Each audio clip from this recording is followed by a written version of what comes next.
السلام عليكم ورحمة الله وبركاته. عاملين ايه حبايب قلبي؟ يا رب تكونوا بخير وسعادة وراحة بال يا رب. اللهم صل وسلم وبارك على سيدنا محمد وعلى آله وصحبه أجمعين. صباح الفل ومساء الجمال عليكم أحلى وأجمل متابعين في الدنيا. دلوقتي هنعمل مع بعض وصفة سهلة خالص بسيطة جدا. معايا كوباية من الدقيق هندخلها حلو قوي كده. هنقولك كل التركات والتفاصيل بتاعة الزلابية، لو عايزاها مقرمشة، لو عايزاها طرية، لو عايزاها يعني كل اللي انتي عايزاه بالتفاصيل هقولك ازاي تعمليها. كده دخلت كوباية من الدقيق وبعدين جبت كوباية تاني وهبدأ كده أدخل فيها وهقول المعلومات بطريقة بسيطة علشان ما تتوهيش مني وما ننساش حاجة في النص. تمام، دخلت كده كوبايتين من الدقيق هجيب عليهم كيس خميرة أو معلقة كبيرة خميرة. تمام. كيس لبن بودر وتقدري تستغني عنه. الكيس دي بنحطه عشان يزود التست. في حاجات لازم تحطيها زي الخميرة، انما اللبن بودر ملوش اي لازمه، والفانيليا بتديها ريحه حلوه جدا في النهايه، تديها تست حلو قوي هيعجبك. جربيها هتعجبك. ورشه ملح طبعا المتعودين عليها، ومعلقه من السكر. دي كده مكوناتي، هسيبها لك في صندوق الوصف عشان لو انت اتلخبطتي ولا حاجه. يبقى كوبايتين دي عليهم كيس لبن بودر، عليهم كيس خميرة، وفي نفس الوقت يعني دي لو هنقولها بالمعالق هيبقى معلقة خميرة ومعلقة من اللبن البودرة مليانة أو معلقتين. يعني بصي لو زودتيه مش هيضرك في حاجة، ولو منعتيه مش هيضرك في حاجة، فاهماني؟ كل الحكاية ان مثلا لو عندك أطفال فانتي بتعززي لهم الطعم شوية. اللبن البودرة مش هيزيكي في حاجة ولا هيزود معاكي حاجة. تمام، هو مجرد ان هو تعزيز للطعم، تقدري تستغني عنه خالص جدا يعني عادي. تمام، يبقى معايا كوبايتين من الدقيق، عليهم كيس خميرة وكيس لبن بودر او معلقة كبيرة خميرة ومعلقة كبيرة معلقة كبيرة خميرة ومعلقة كبيرة من اللبن البودر. الواحد مش عارف يجمع. يبقى كوبايتين من الدقيق، معلقة كبيرة من الخميرة، معلقة كبيرة من اللبن البودر، وعليهم رشة فانيليا ورشة ملح ومعلقة كبيرة سكر، وحطيت معلقة كبيرة كاسترد. ولو انتوا لاحظتوا انا كنت نسيتها بس لحقتها على اخر لحظة حطيتها. دي بتديني ايه بقى او بتعمل لي ايه في الزلابية؟ بتديني لون عظمة جدا هنشوفه مع بعضينا لما نشتغل. تقدري تحطي برضو معلقتين، اللي هو على كل كوبايه معلقه، كوبايه من الدقيق معلقه. بصوا انا مش حبيتش ان انا ازوده قوي علشان ما ينشفهاليش. طبعا احنا هنعمل خطوات نخليها مقرمشه، ونعمل خطوات نخليها طريه. في كل المراحل هنشوف التركات والتفاصيل. وهنا بنعجن عجينه الزلابيه بتاعتي. هنا كنت مضطره ان انا اعجن بايديا علشان اشوف ملمس العجينه، واشوف الملمس اللي هيتظبط عنده، يعني اللي هو يعني ساعتها الملمس ده هقول لا هو ده كده قوام الزلابية، ما ينفعش ان انا احط عليه مية تاني ولا ان انا اضيف عليه اي مكونات تاني. طبعا انا استخدمت كوباية ونص من المية على كوبايتين الدقيق. زي ما انتوا شفتوا الكوباية التانية ما حطيتهاش، يعني حطيت نصها بس. وبدأت كده ان انا اعجن فيها، اربها تمام كويس قوي بحيث ان انا افك اي تكتلات وان انا اعمل عرق في العجينه كويس. وعندما ادتني العجينه عملت الحركه دي وحسيت ان العجينه بتتشكل معايا. بصوا بتتشكل معايا، فكده العجينه تمام. بس انا بقى حبيت ان انا اديها ربة تاني بحيث ان هي يعني ايه، لو في اي تكتلات، لو في اي ازود العرق مش هي يعني. كل ما انتي عملتي كده اكتر كل ما بصي الشكل بيبقى متناسق معاكي اكتر وما بيبقاش مثلا ايه سايح. تمام. وبعد كده خلاص سبتها كده، حسيتها ان هي خلاص تمام كده. نضفت الطبق بتاعي بس كده علشان ما يبقاش ملحوس على الجناب. وهسيبها تخمر، هغطيها بكيس وفوطة نظيفة، فوطة مطبخ نظيفة، وهبدأ أركنها علشان تخمر. ولغاية لما تخمر تعالوا نعمل السيرم بتاعها أو الشربات. معايا هنا كوبايتين من الشربات أو كوبايتين من السكر. تمام، هنشوف مع بعض نحط كوبايتين ولا أكتر، بس أكيد هما كوبايتين. أهو كوبايتين كده من السكر، عليهم كوباية ونص من المية ونص ليمونة، وهرفعهم على النار. وهسيب بقى ايه الشربات بتاعي مع بعض ويغلي. مش هلمسه خالص. لما احس ان هو خلاص بدأ في الغليان وان هو خلاص يعني بدأ يتحول لشربات، بديله تقليبة بسيطة كده وخلاص. ادي هنا خدته رفعته على النار وهغطيه علشان يخلص بسرعة، كنت مستعجلة صراحة. وهنا ايه، كانت العجينة بتاعتي خمرت ما شاء الله. على فكرة انا كنت يعني بعملها جنب الاكل ده لسه ما نزلكوش يعني، بس ان شاء الله هنزل لكم الوصفة. كان كنت عاملة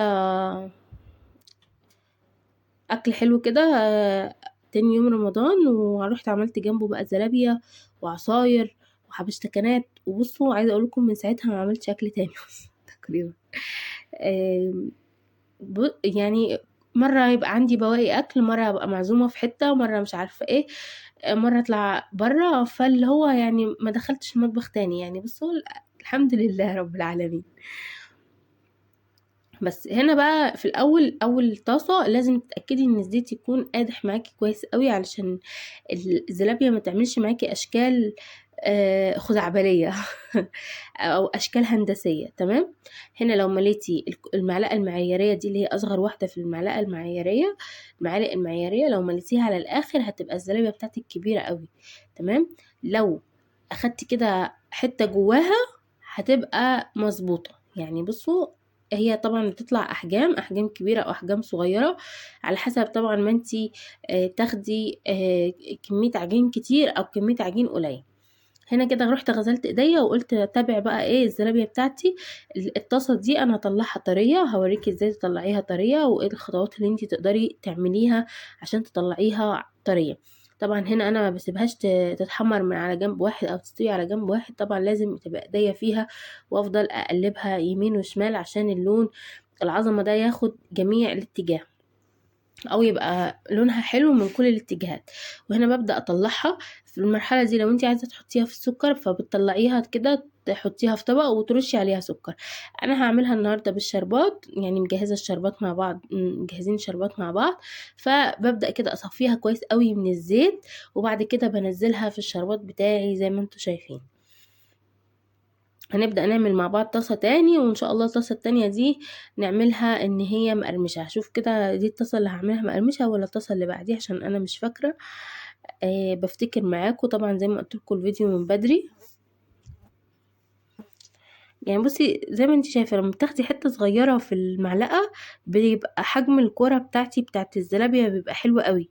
انما لما بتزودي الحجم قوي او بتزودي العجينة قوي جوه المعلقة بيبقى الحجم كبير، فما انصحكيش انك انت تعملي كده. هنا دول يعني خلاص كانوا محتاجين يطلعوا، بس انا قلت اعمل كام واحده كده واسيبهم ان هما يتحمروا على الجنبين. اهو جبت المعلقه بتاعتي اهو، وهبدا انزلهم في الشربات بتاعي. يعني بسيبهم دقيقتين كده على ما اعمل طاسه تاني، وبعد كده هطلع كل اللي في الشربات ده في طبق. وهنا هبدا اروح اغسل ايديا تاني برضو علشان دول مش عارفه اتحكم فيهم ان انا اقلبهم.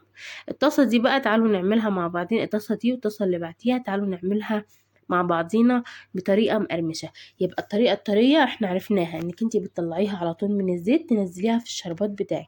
الشربات بتاعي ممكن تخليه بارد وممكن تخليه دافي دفيان. زي ما انتم شايفين كده انا الزلابيه بتاعتي فاتحه، ما سبتهاش تاخد لون خالص، وبدات اطلعها في طبق كده اهو واحطها على جنب. هي مش واخده اللون، مجرد ان هي مسكت نفسها في الزيت. تمام. وهبدأ ان انا اخدها على جنب واسيبها تهدى شوية من الزيت، وبعد كده في المرحلة التانية ببدأ انزلها تتحمر مرة تاني. تمام كده. ان شاء الله تكون يعني الخطوات سهلة وبسيطة عليكم وتكون واضحة، ويا رب يكون الشرح واضح معاكم. بتمنى تكتبوا لي رأيكم في الكومنتات، ولو انتي مش مشتركة عندي وتتفرجي عليا لأول مرة متنسينيش تعملي لايك للفيديو وتعملي اشتراك للقناة عشان توصلك كل فيديوهاتي. فعلي الجرس. تمام كده. كده خلاص انا كنت خلصت، وكده اخر حبة عجين كده خدتهم في ايديا كده وبدأت ايه ان انا انزلهم جوه الزيت. وبعد كده غسلت ايديا بقى وبدأت ان انا ايه هطلع اللي في الزيت دي. هنا في المرحلة دي نسيت اقولك على النار. النار الاول بتخليها حامية جدا لغاية لما تسخني الزيت بتاعك كويس قوي يبقى قادح معاكي وكويس جدا. بعد كده انتي وشغالة لما تحسي ان الزيت معاكي بقى قادح زيادة عن اللزوم، ساعتها في المرحلة دي تقدري تهدي النار وتشتغلي على نار هاديه، بس تتاكدي ان الزيت بتاعك قادح كويس جدا. زي ما انتم شايفين كده بدات اطلع الزلابيه بتاعتي من غير لون خالص، ادوبها واخده كده تست التحميره. تمام. وهبدأ هنا بعد كده اسيبها كده تهدى، واسيب وابدأ انزلها بالراحة حبة حبة في الزيت، وابدأ ان انا اقلبها واخد كمية منها. طبعا انا اللي طلعته في الشربات هوريهولكم دلوقتي، هجيب الطبق واوريهولكم. عايزه اقول لكم ان انا ما عملتش بالسكر المره دي، انا كنت حابه ان انا اعملها كلها بالشربات. تمام. بصراحة بيبقى طعمها حلو قوي. لو انت عندك واحدة مثلا مش عارفة تتحكمي فيها في لونها، تقدري تسيبيها على الشبكة بتاعتك اللي بتشيلي بيها. تمام. وتخليها جوه الزيت بحيث ان هي تاخد اللون اللي انت محتاجاه. زي ما انتم شايفين كده انا بخليتها بس تاخد اللون الذهبي ده، وبعد كده بشيلها. الكاميرا ظالمه اللون يا جماعه، والله هنشوفه مع بعض في اخر الفيديو. اللون عظمه جدا جدا، والتجربه تستاهل انك انت تجربيها، هتعجبك النتيجة في الاخر. وبس كده يكون الفيديو بتاعي. شايفين العظمة، شايفين لون التحفة جدا، لانها لما بتنزل جوه الشربات لونها بيفتح درجة، فانا بطلعها اغمق درجة عشان لما تنزل جوه الشربات وتفتح تبقى الدرجة العظمة جدا دي. شايفين اللون تحفة جدا، تستاهل.